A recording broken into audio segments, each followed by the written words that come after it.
Ал армысына болдым.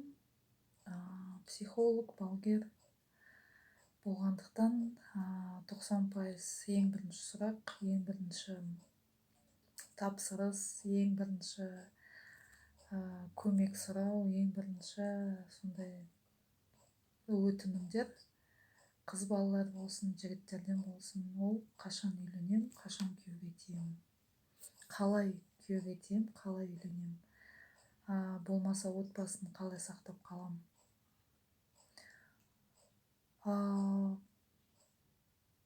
Мен мына нәрсеге таңғаламын да, бізде енді дұрыс қазақи тәрбиеде ұят болады, обал болады, жаман болады. Бізде көбіне қазақи менталитетте біз жұртты ойлауға, бөтеннің пікірін, бөтеннің ойы бізге маңызды. Ал өзіңіздің ойыңыз, өзіңіздің пікіріңіз, өзіңіздің алға қойған мақсат мұратыңыз артқы орында қалып қояды. Сіз үйлену үшін, отбасы құру үшін дұрыс қой, енді ұрпақ жалғастыру үшін біз өмір сүреміз табиғатпен тең, бірақ біз адам баласы аңнан қанша мың саты үлкен жоғары, миымыз жұмыс істейді, саналы тіршілік иесі болғандықтан кейін біз бірінші тұлға болып қалыптасуымыз керек.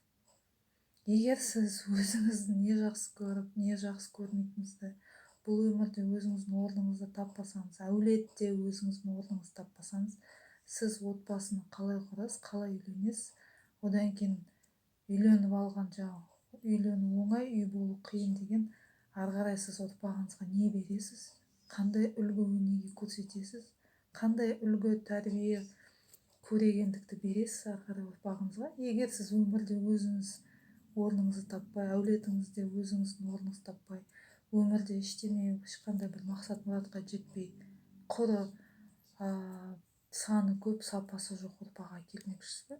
Онда біздің ұлы ата-бабамыздан келатқан мұра, мирас, соншалықты салт дәстүріміздің бәрі ауаға ұшып кетеді. Кішкентай күнімізден айтатын, оның ішінде отау иесі бірдеме, ол сол заманның мақалдары. Қазіргі заманда 35 жасар қыз болсын, 35 жасар ер адамның түріне қарап көріңіздерші.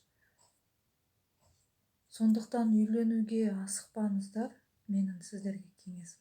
Адам болуға асығыңыздар, тұлға болуға асығыңыздар.